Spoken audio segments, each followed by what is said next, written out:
A Polícia Federal indiciou o ex-presidente Jair Bolsonaro e mais 36 pessoas por tentativa de golpe de Estado e abolição violenta do Estado Democrático de Direito. O inquérito, entregue hoje ao Supremo Tribunal Federal, identifica uma organização criminosa que atuou de forma coordenada na tentativa de manter Bolsonaro no poder em 2022, depois de ele ter perdido a eleição.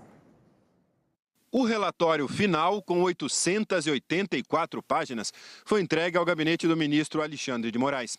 37 pessoas foram indiciadas por crimes como organização criminosa, tentativa de golpe de Estado e abolição violenta do Estado Democrático de Direito.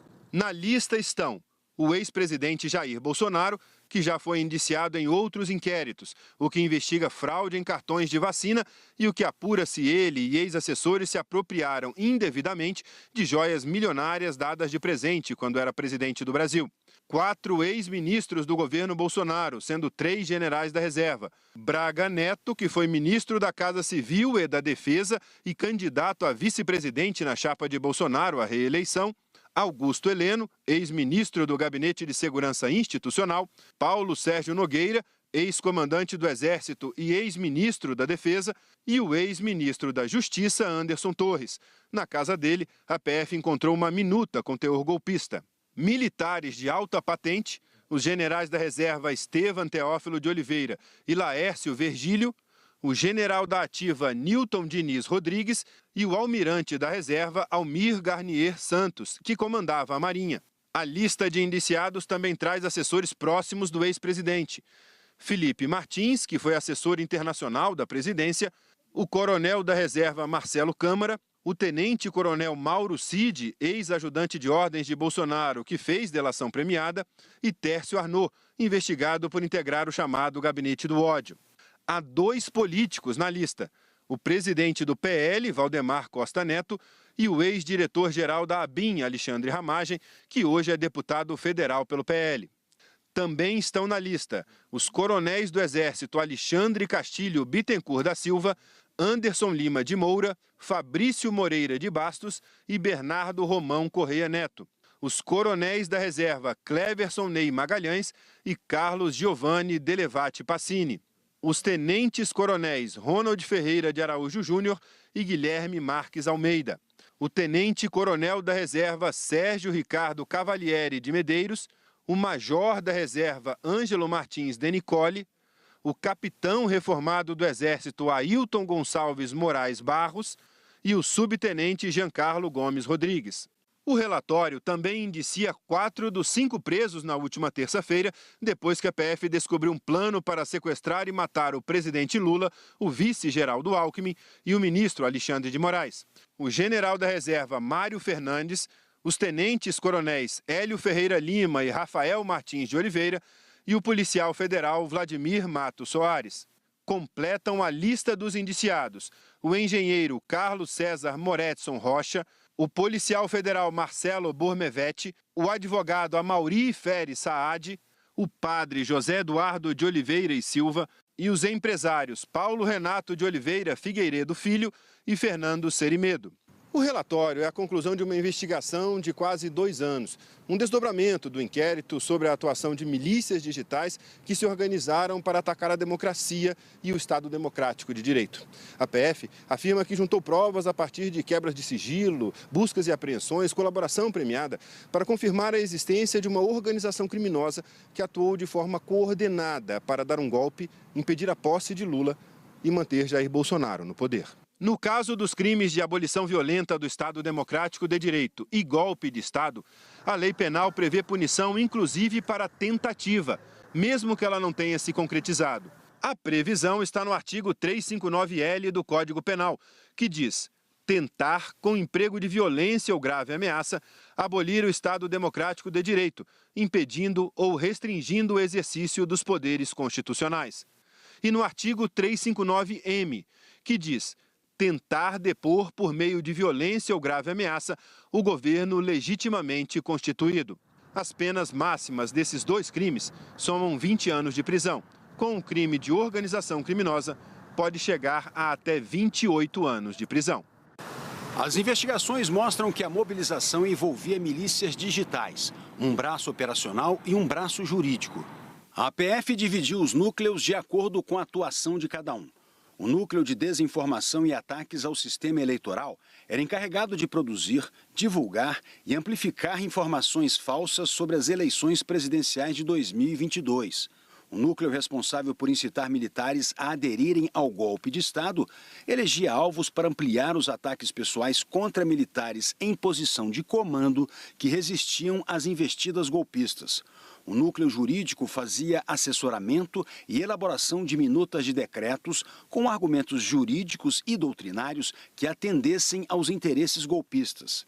O núcleo operacional de apoio às ações golpistas planejava e executava medidas para manter as manifestações em frente aos quartéis militares que se formaram após o resultado das eleições, incluindo a mobilização logística e financiamento de militares das Forças Especiais, os Kids Pretos, em Brasília.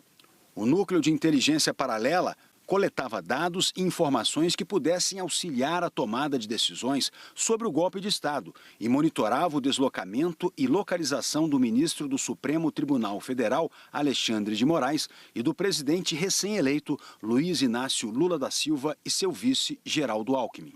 O núcleo operacional para cumprimento de medidas coercitivas seria encarregado de anular adversários do golpe, inclusive com o uso de violência, com previsão de assassinato ou captura de Lula, Alckmin, do ministro Alexandre de Moraes e quem mais apoiasse as decisões do Supremo Tribunal Federal contra os interesses do grupo.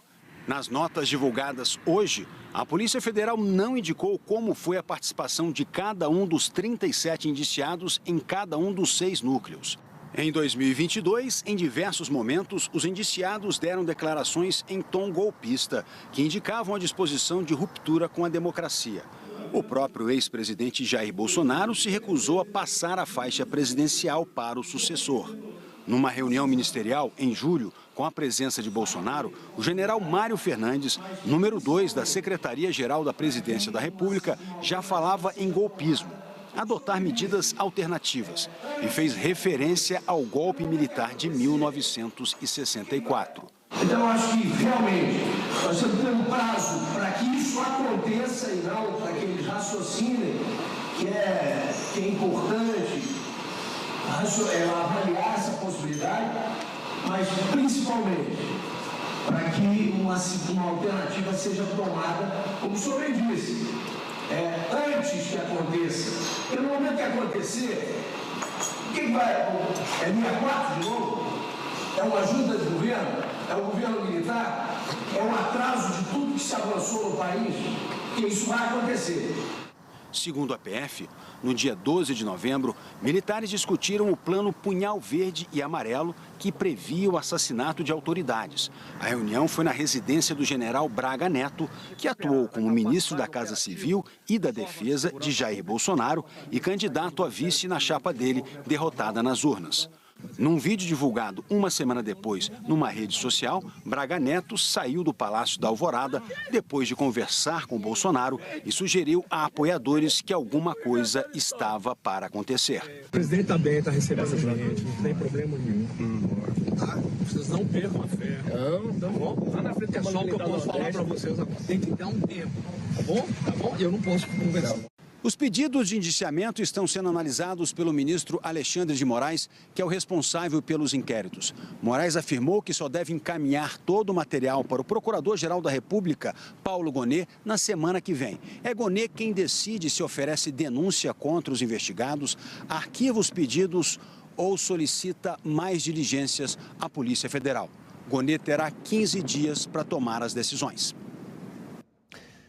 Numa rede social, Jair Bolsonaro reproduziu trechos de uma entrevista ao site Metrópolis. Segundo Bolsonaro, abre aspas, o ministro Alexandre de Moraes conduz todo o inquérito, ajusta depoimentos, prende sem denúncia, faz pesca probatória e tem uma assessoria bastante criativa. Faz tudo o que não diz a lei. Fecha aspas. A defesa de Braga Neto repudiou o que chamou de indevida difusão de informações relativas a inquéritos. Alexandre Ramagem afirmou que a Polícia Federal escolheu os alvos e depois produziu provas. Ramagem considera que não cabe ao ministro Alexandre de Moraes julgar o caso.